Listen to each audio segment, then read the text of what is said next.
नमस्कार मित्रांनो, आज आपण आलो आहोत खंडोबाच्या मंदिरामध्ये. खंडोबाचं मंदिर म्हटल्यावर तुम्हाला वाटत असेल आपण जेजुरीला आलोय, पण तसं नाही आहे. पुण्यामध्ये सुद्धा सारसबागेजवळ खंडोबाचं मंदिर आहे. ते खूप छान मंदिर आहे. तुम्हीही नक्की या मंदिरात येऊन जा.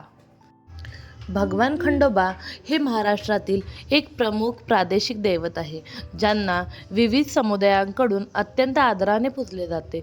जेजुरीतील मुख्य खंडोबाचे मंदिर विशेषतः मोठ्या प्रमाणात हळद अर्पण करण्यासाठी प्रसिद्ध आहे, ज्यामुळे त्याला सुवर्ण जेजुरी असे नाव मिळाले आहे.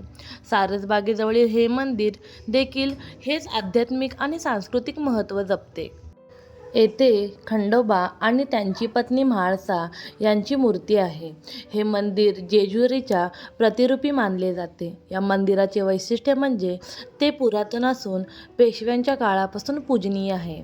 पण सारसबाग हे मुख्यत्वे गणपती मंदिर म्हणून प्रसिद्ध आहे आणि खंडोबा मंदिर हे त्या परिसरातील एक पूजनीय स्थळ आहे.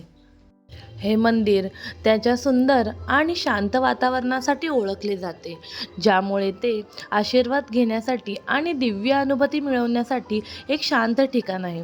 नवरात्री किंवा श्री खंडोबा चंपाषष्ठीसारख्या प्रमुख सणाव्यतिरिक्त आठवड्याच्या किंवा शनिवार रविवारच्या दिवशी येथे सहसा जास्त गर्दी असते.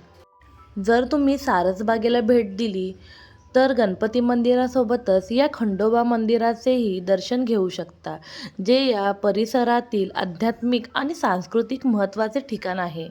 या मंदिराच्या परिसरातच आणखीन छोटी छोटी ही मंदिरं आहेत, त्याचेही दर्शन तुम्ही घेऊ शकता. आज नवीन वर्षाची सुरुवात मी या नवीन ब्लॉगने केली आहे, म्हणून तुम्हाला सर्वांना नवीन वर्षाच्या खूप साऱ्या शुभेच्छा. माझ्या व्हिडिओला खूप छान असा प्रतिसाद द्या आणि लाईक, शेअर, कमेंट करायला विसरू नका.